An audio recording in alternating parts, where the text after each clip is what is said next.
What's up guys and welcome back to On The Brick.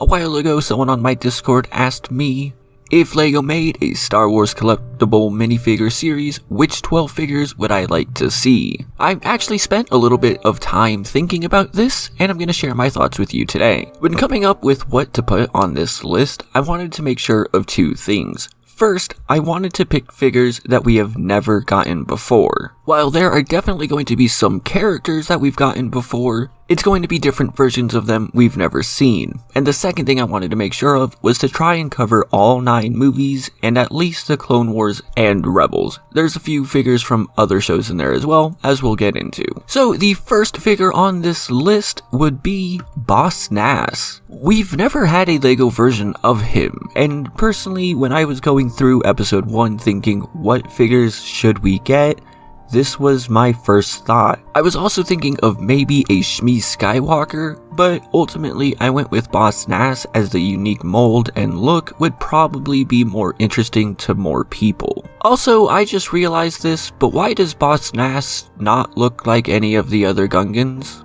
Now, the figure that I would want from episode 2 is Wat Tambor. I feel like again this is a unique enough character with an awesome enough design that people would really like to get him. I think the molded chest piece would make him unique enough to be able to identify, or even like the dress piece underneath. However, if LEGO were to make one, I hope it would be a lot more detailed than the figure you're seeing on screen right now. Also, this was 100% chosen because of the Star Wars Techno video. If you don't know what I'm talking about, I'll link it down below. Now, episode 3 is an interesting one because technically I have a figure later on that's also from episode 3, but I just went ahead and chose Tion Medon. Probably saying that wrong. If you don't know who this is, he's actually the guy that Obi-Wan talks to when he arrives on Utapau. He's the one that goes, "Thousands of battle droids," in that like really weird way. And he is a character who I just loved from when the first trailer to episode 3 even came out. I remember there were even some rumors that it was what Anakin became after his fight with Obi-Wan. Obviously we were quite wrong on that. But I think LEGO could do such an amazing job with this guy, and especially with some unique parts allowing him to stand out for those people who like to feel bags. And if they went with the dress piece underneath, it would make it a little more challenging to choose between Wat Tambor and him. Again, the figure you're seeing on screen is a little less detailed than what I would personally like, but I feel like LEGO would be able to do a really good job with it anyway. Moving into the original trilogy, these figures were a lot harder to figure out as LEGO has done just about everything with their absolute love of the original trilogy. However, in episode 4, there were a few figures that it could have been. I almost jokingly wanted to put Aunt Beru and Uncle Owen in their burnt state, but I figured that would be a little morbid. So instead, I went with an actual character we haven't seen before, and that is Admiral Modi, or Modi. He is the guy who Darth Vader chokes for his lack of faith. This would probably be one of the less impressive figures in the series, as he would basically just be another Imperial officer, but at least he would be a unique one, and honestly there was not much more to choose from this one. I'm guessing they could probably do a more unique thing with the torso or something like that, or maybe a unique hairpiece, something that would allow him to stand out amongst the rest.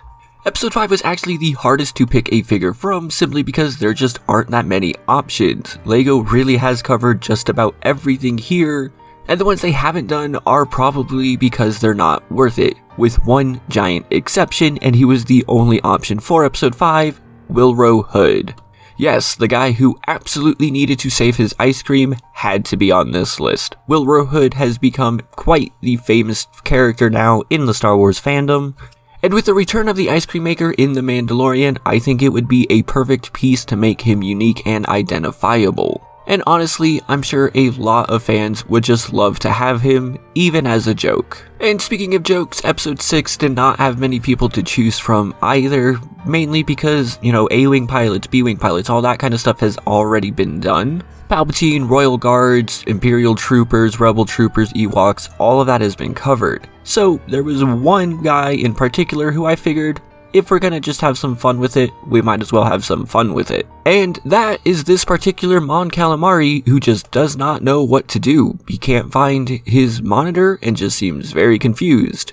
I guess he would really just be another Mon Calamari who doesn't look much different than anyone else though. Still, I think an excuse to get more Mon Calamari figures would be really nice. Episode 7 probably had the easiest pick of them all, with Finn in his Stormtrooper armor, however with the bloody handprint on it. While we have had a Stormtrooper and a Finn Stormtrooper, we've never had it with the bloody handprint, which I personally think was quite a good moment in The Force Awakens. This was when we still had hope that the new trilogy would actually be really good. But I do feel like this is a simple one that people who like the First Order, like myself, would really love to get. Yes, it's not anything too extreme or unique, but it's still something we've never had before. Episode 8 was actually the easiest one to come up with because LEGO really dropped the ball here. It's another Praetorian Guard, but just like a unique one. I feel like all of the Praetorian Guards were definitely unique, even though looking back at it, they all look kind of dumb, but at least a unique weapon or something here to make it different. Episode 9 would be one of the more simpler ones with Leia.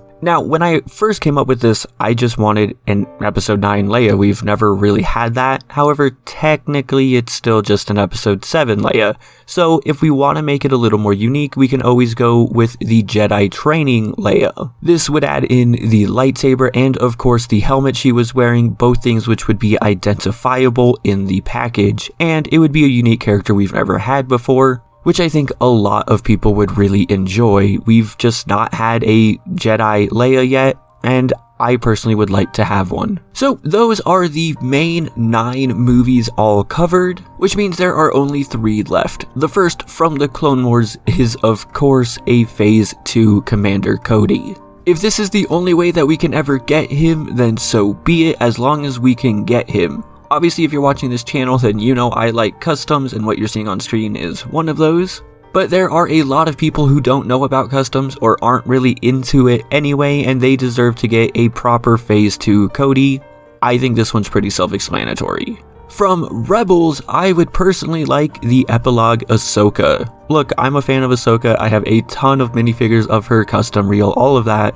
And this is just one version of her that LEGO has not made. I think it would be really cool to do so, but I do think it would have to be a custom mold for her head to be inside the hood. However, that would make it very identifiable, along with maybe her staff or something. Also, custom minifigure makers, please get on this. And that only leaves one figure. Originally, I had put Tatooine Boba Fett before I realized that we actually already had that guy. So instead, the final option is going to be Saw Gerrera from Rogue One. I feel like this is just a giant missed opportunity that LEGO never took advantage of. Not only would you be capturing fans of Rogue One, but also the Clone Wars. And you would get a pretty unique mold and pieces from this guy, allowing him to be pretty easily identifiable. It would also mean people could finally complete the Rogue One collection, as he really should have been included in some sort of set. But those are the 12 figures that I would pick. I would love to see your choices in the comments down below, and anything you might agree or disagree with. Remember to hit that like button if you enjoyed what you saw, and subscribe if you want to see more. Also, consider checking me out on Instagram, Discord, and of course on Patreon, where you can get shoutouts like Jonathan and Project Elements. Thank you all so much for watching, and I will see you next time.